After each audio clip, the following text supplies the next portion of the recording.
وقتی که 3 تنال جمع میشوه یک تا یک او را 1000 میکنه. اگر همون یک 3 نولی چی معنی نداره؟ چی معنی داره 3 نول؟ ما هیچ نیستیم، ما نولیم. همین یک ما را 1000 میکنه. انا میخواه نولا جمع شوند، بنده واقعی یگانه شوند، خداوند به اینها دل ایلاف میگه. این الفته پایتختی که او سر تا پا او پایتخت دولت یگانگی ای، یک تا پرستی ای، یک دلی ای، مهربانی ای، عطوفت ای، مهربانی ای، یک دیگر احترام کردن ای، دین خدا همین ای. قسم و خدا اگر انگوش من راست کنم همین دانه دانه انگوشت منو میشکنن. اگر ایخه کنم میشکنن، ایخه کنم میشکنن. اگر اینا من جمع کنم کسی شکستن نمیتونه. انا میره عطوفت و الفت میگم یا جمع شوی میگم. وقتی که شما جمع شده میگه 1000 میشه. این همه عزیزا لیلاف قریش یا خدا برایش ما مهربانی زیاد داد. رحلت الشتاء و صیف. این نبینه همین ما رحلت میکنیم آخی از اون منطقه میبینیم. من همین روز آمده 5000 کیلومتر شتاء و صیف. در تیرماه و در زمستان و در تابستان بازارهای را خدا آباد کردگی بود که بازارهای سیزانی بودن. اینها میزدن باره در همین بازارهای سیزانویشان 1 ماه بازارشان سالانه را جمع کردن. خداوند میتیه در 3 ماه تابستان ما 1 سال خوراک مونه جمع کنیم. الحمدلله. زمانی بود که آمدیم ما شاید که در همین زار بدیم، اما این زمان نبین که ما بنده یکتا شدیم، یکتا پرستی را واقعا قبول کردیم، یکتا پرستی را در پیش یگانه خم شدیم. الفت و مهربانی را بین که از یک خاک به مزه این قچیدی به مزه را صاحب شدیم. اگر ما با بندگی را به جا بیاریم این سرزمین همش برای ما هست. این سرزمین همش برای ما هست. برای چی؟ برای که ما باید 1000 شویم، 1000 شویم. ایلاف همینه. شما میگه 1000 شوه، 1000 یکش معنی نداره، 10 نورش معنی نداره، همین 1 دهش میکنم. صدم همین دهی و صدی و همین ها جمع میشوم، واحد و دهی و صدی 1000 میشوم. پای تخت دولت عریفمتیک 1000 بوده. برای که عیفش 3 تا نول 1 تا 1 همه ما نولیم، هیچیم. اگر بنده یگانه شویم، یگانه پرست شویم، یگانه را دوست داریم، قسم به خدا همه چیز تینده، گیرنده، سازنده، سوزنده را خدا را داریم، هم 1000 میشیم. این همیه. خیشتن را ترک و افغان خونده ای، خیشتن را ترک و افغان خونده ای، وای گویم هرچی بودی مانده ای. از علامه اقبال میگم این دروغه. این هندو بودن، افغان بودن و تاتار بودن. کسی میگه اشهد ان لا اله الا الله و ان محمد رسول الله، برادر تمام. برای ما ملت نیست آخی، ما امتیم. این ملت نمیوب تشکیل کردن. چی در کار ملت دادن؟ در اسلام کجایده که ملت باشه دین هست.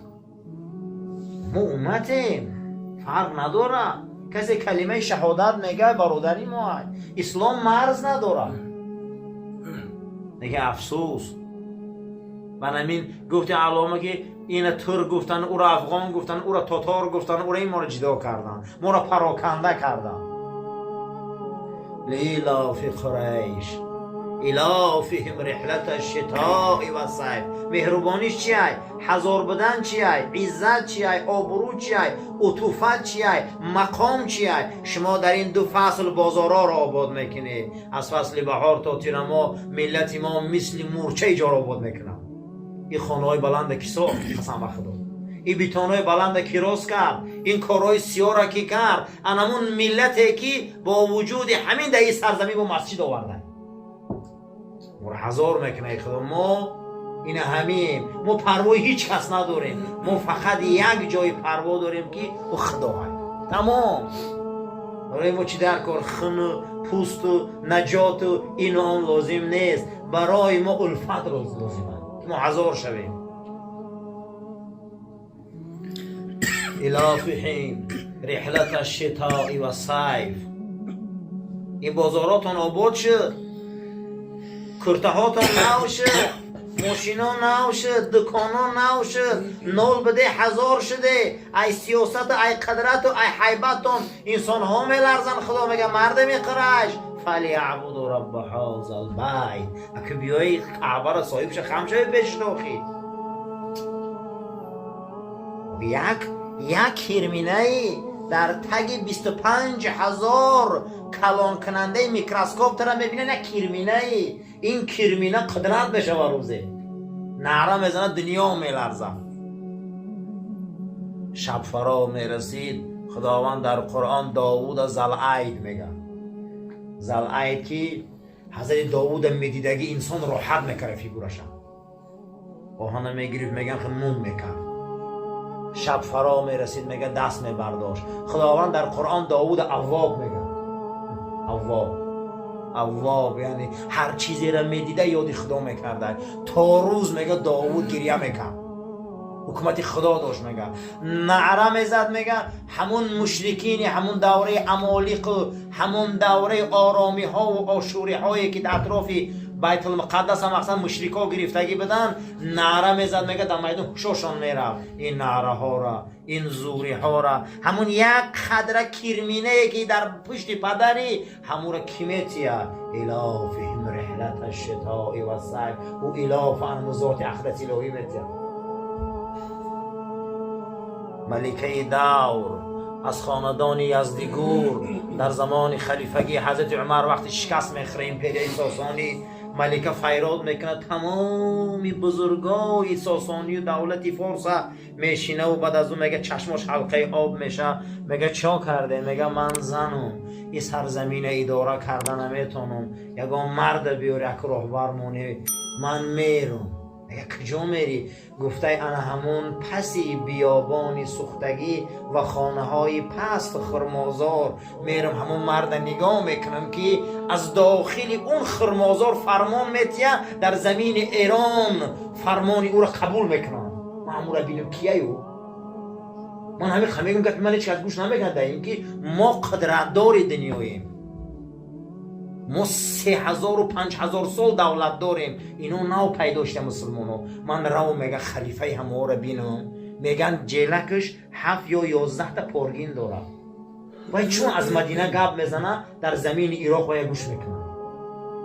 شما اوج نامه روی میکنه ما نگاه میکنیم وقتی نامه خلیفه شون میبیاید امیرا میخیزن رسمش که نامه خلیفه آمده. من همو را گوش کنم کیایو انمو یک خطره آب خدا قدرت میتیه ای مدینه چین اداره میکنه. یک امیر تیمور خودش طاقه از داخل شهر سبز ونگریا را اداره میکنه. ونگریا را اداره میکنه. اینا الفت میگم. اینا خدادادی میگم. ما در جهان اسلام آدمایی داریم نه اکادمی خوندن نه اینستیتوت خوندن نه انویسیت خوندن هیچ نخوندن اما یک صحبت اونها انسانهای آهن ملایی میکنن انسانهای کرخت بیدار میکنن قلبهای رمیده را جمع میکنن. اینها را اولیای خدا میگن. در زمین ما بود ایشون هم در صحبت اونها رمیده ها رام میشدن. دیوانه ها به هوشیاری می اومدن یا ایشون شیخ الهی یک نفرایی بودن که صحبتاشون برابر پاچاهای دور قیمت داشت. اینو میگن درگاه خدا. در 3 جا سخت خم شوی سخت بلندت میکنم. میگه یکم در دل شب در پیش خدا سخت خط زمین در پرتو سخت بلندت میکنم. دویم گفته در پیش سنت رسول. سوم گفته در پیش پدر مادر سخت زن خطه همین قد توپ در زمین سخت زنه سخت بلند میخیزه سخت پرتو در میره خطه. افسوس نماز تهجد پیغمبر دا واجب ما دا سنت مرده میشیم خواب میشم میشه و تهجد نداریم.